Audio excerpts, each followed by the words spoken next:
ফরজ সালাতের পর সম্মিলিত মোনাজাতের বিধান কি? দেখুন, ফরজ সালাতের পরে রাসূলুল্লাহ সাল্লাল্লাহু আলাইহি ওয়াসাল্লাম মাসনুন দোয়া পড়েছেন। দোয়া দোয়া দোয়া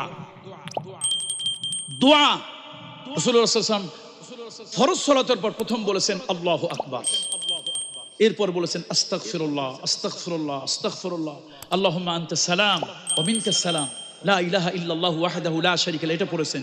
তারপরে আল্লাহু লা ইলাহা ইল্লা হুয়াল হাইয়ুল কাইয়্যুম লা তাখুযুহু সিনাতুন ওয়ালা নাওম, এই দোয়াগুলি পড়েছেন। 33 বার সুবহানাল্লাহ, 33 বার আলহামদুলিল্লাহ, 34 বার আল্লাহু আকবার পড়েছেন।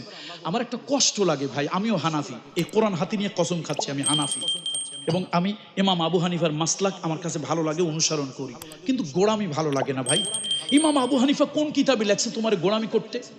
নবীজি দোয়া পড়লো, সাহাবীরা পড়লো, আর তোমার মনে হয় এরকম ভাব একজন ভাঙা বদনা নিয়ে টয়লেটে গেছে, দেখে বদনার পানি পড়ে, এখন কি পায়খানা সারবে আগে না আপনার শৌচ কাজ সারবে আগে? চিন্তা করলো যাক যদি পানি পড়েই যায় তো শৌচ কাজটা আগে করি, পায়খানা পরে করি।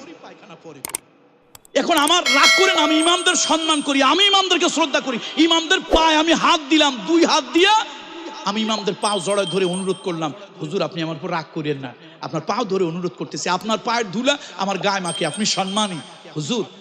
আল্লাহর নবী যেভাবে করছেন আপনি সেই আমলটা কেন মসজিদে করতে পারেন না? আরে মসজিদের চাকরি চলে যাক, এই ইমাম যাবে আর এক ইমাম আসবে, ওই ইমাম যাবে আর এক ইমাম আসবে, সেই ইমাম যাবে আর এক ইমাম আসবে, মসজিদে হক কথা বলবেন, কোরআন এবং সুন্নাহ অনুযায়ী চালাবেন। পাবলিক যদি খারাপ হয় ইমাম পাল্টাইতে পাল্টাইতে শেষে জাহানার ইমাম হাসান ইমাম ছাড়া কোনো ইমাম খুঁজে পাওয়া যাবে না মসজিদে নামাজ পড়ার জন্য।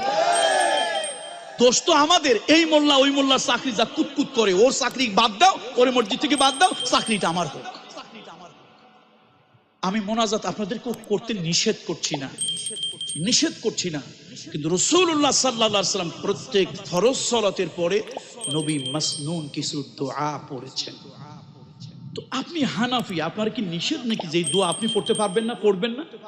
তো আপনার ভাবখানা এরকম যে ভাঙা বদনা নিয়ে গেছেন, আগে কাম সেরে নই, নামাজ সালাম ফিরাইতে দেরি, ইমাম সাহেবরা মোনাজাত করতে দেরি নাই, এরপরে ম্যাক্সিমাম মসজিদে তা দিলে আরকান হয় না, 2 সেজদার মাঝখানে বসতে হয়, তারপর রুকু থেকে সোজা হয়ে দাঁড়াতে হয়, মনে হয় যেন একেবারে দুনিয়ার সব ব্যস্ততা মসজিদের ভিতরে ঢুকছে, ট্রেন কত জোরে চলতে পারে, ট্রেনের থেকে নামাজের গতি যেন বেশি পাওয়ার হয়ে গেছে।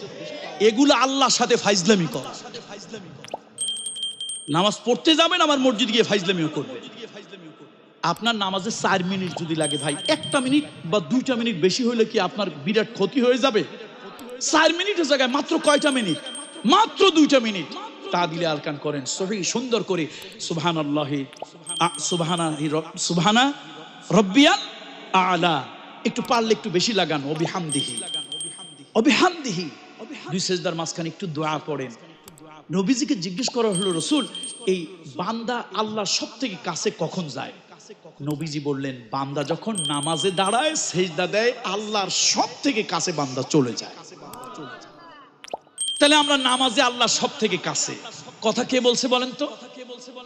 এই যে আল্লাহর কাছে আমি যাইতে পারলাম, এটা আমার জন্য সৌভাগ্য না?